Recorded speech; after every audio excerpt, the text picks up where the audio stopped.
Welcome back for part 3 in our unit on imperialism.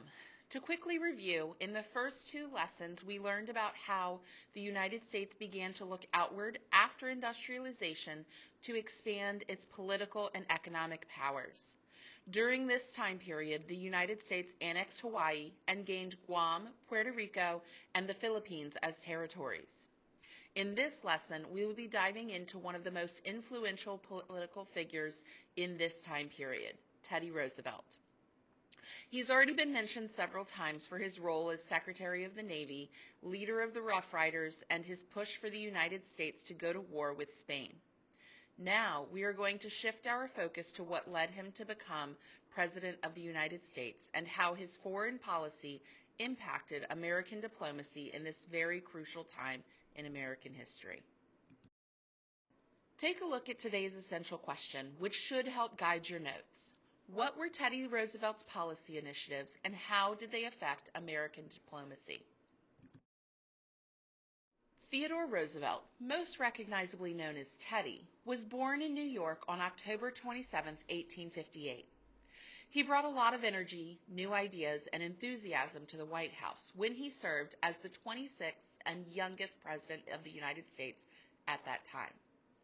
Teddy came to office after the assassination of President William McKinley 1 year into his term. Roosevelt would go on to win a second term in office and is generally viewed positively for his role in elevating the United States on the world stage to a position of prominence. We are largely going to focus on his foreign policy today, but it's also worth noting what he did for the United States within its borders. Theodore Roosevelt was known as the Trust Buster for breaking up monopolies and helping the consumer, and he was the first president to focus on preserving our natural resources. He helped to ensure that over 200 million acres of land was preserved during his presidency. By the time Roosevelt took office, American expansionism was in full force. The United States had established bases throughout the Pacific thanks to the acquisition of places like the Philippines and diplomatic relationships with other countries. Asia was on our radar, but not for conquest. It was seen as an important means of commerce. With the right relationships and trade routes, the U.S. would have access to textiles, oil, and steel at a more affordable price for the American public. This is why, as we talked about previously, the United States attempted to gain access by brokering the open door policy of 1894.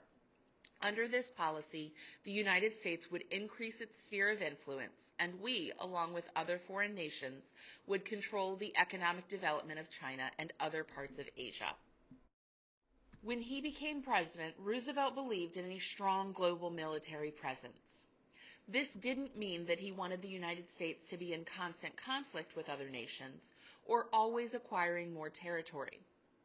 Roosevelt was well known for saying that it was important to speak softly and carry a big stick. What this means is that the U.S. should use peaceful diplomatic means to resolve conflict whenever possible, but that we also had to have a strong military force to enforce policy. He believed that the show of force would deter conflict and prevent us from having frequent power struggles, but when conflict was necessary, the U.S. would quickly win. With that belief, he advised European nations that the U.S. would use caution and non-aggression until it was necessary to impose violence.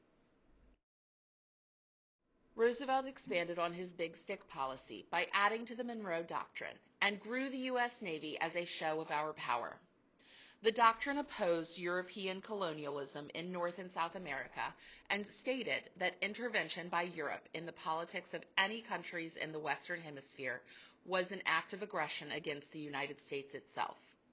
President Roosevelt attached the Roosevelt Corollary to this policy, which stated that the U.S. would intervene in Latin American affairs when necessary to maintain economic and political stability in the Western Hemisphere.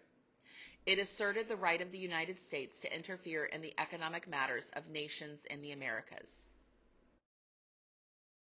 In part, the Roosevelt Corollary says, chronic wrongdoing may in America as elsewhere ultimately require intervention by some civilized nation, and in the Western Hemisphere, the adherence of the United States to the Monroe Doctrine may force the United States, however reluctantly, in flagrant cases of such wrongdoing or impotence, to the exercise of an international police power. Reading all of this may seem really hard to understand. Take a moment to just read the red text. Chronic wrongdoing may require intervention by some civilized nation, and adherence to the Monroe Doctrine may force the United States to the exercise of an international police power. What this is saying is that if another country is acting wrongly, the United States would be forced by the Monroe Doctrine to become an international police power, policing other countries' actions. A major victory for President Roosevelt was the creation of the Panama Canal. In 1903, the United States acquired the Panama Canal Zone and surrounding area from Colombia and France. The canal was finished years later in 1914, and with it came world power. By building this one canal, the United States successfully connected and controlled the Atlantic and Pacific Oceans, which benefited the economy as well as our military power. To this day, the Panama Canal is a vital trade route for the entire world, and Roosevelt made it happen. In 1904, when the Panama Canal was still in the beginning phases of being built, Congress saw declining support for the project. They weren't sure that the large expense was worth the hassle. So Roosevelt became the first president to leave the contiguous United States while still in office. He traveled to Panama and staged a PR stunt, which garnered the support he needed. After Roosevelt's presidency came to an end, William Howard Taft filled the role.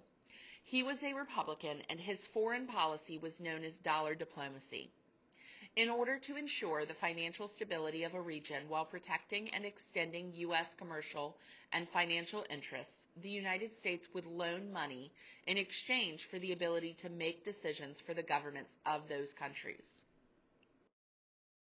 Now take a look at today's essential question again. What were Teddy Roosevelt's foreign policies? How did they affect the U.S.'s standing in the world? What were our relationships like with countries we interacted with?